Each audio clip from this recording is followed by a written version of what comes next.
European soil. Born in 1914 in Morocco, near the city of Casablanca, as an orphan child he spent most of his childhood playing football in the streets with his friends. But before starting his football career, and as a result of the poor conditions he lived in, he began working since the early age of 14 as a carpenter. Then he started his senior career a couple years later in a local Moroccan team. Fast forward 8 years later, he was signed for Olympique de Marseille in 1938. In that same year, he was selected for the French national team. Well, back then Morocco was a French colony, that's why he played for France.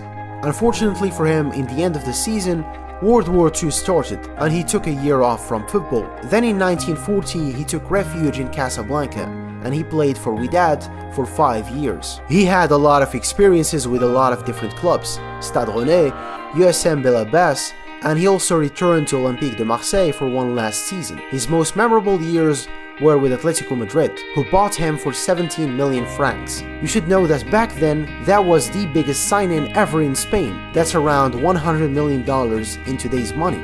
He was very successful with Atletico, winning 2 league titles in 1950 and 1951, and a Spanish Super Cup in 1951. His attack and playmaking role and his general style of playing was one of the reasons that inspired Real Madrid to buy Alfredo Di Stefano in 1953. He was so praised by the colchoneros and they nicknamed him the Black Pearl. Yeah, he's the first Black Pearl, not Pelé. Speaking of Pelé, he once commented on the Moroccan and said that he was the god of football. Benbarek retired in 1956 after a 30-year-long career at the age of 42. We don't have his full career statistics, but only the ones from the time he played in Europe.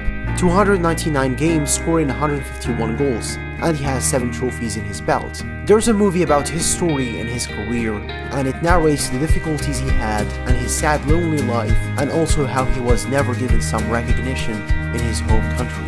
In September of 1992, he died alone in his apartment in Casablanca. It was only a week later that his dead body was found. In June of 1998, 6 years after his death, he was awarded the FIFA Order of Merit. It's the highest honor awarded by FIFA. The award is presented at the annual FIFA Congress, and it is normally awarded to people who are considered to have made a significant contribution to association football. The likes of Pelé, Cruyff and Lev Yashin have also been awarded.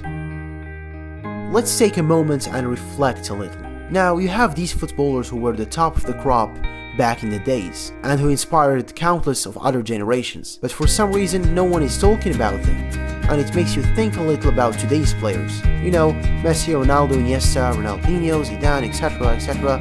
In 100 years from now, will they be forgotten as well? A lot has changed since then. In 2019, football is a profession. The tactics and the styles of play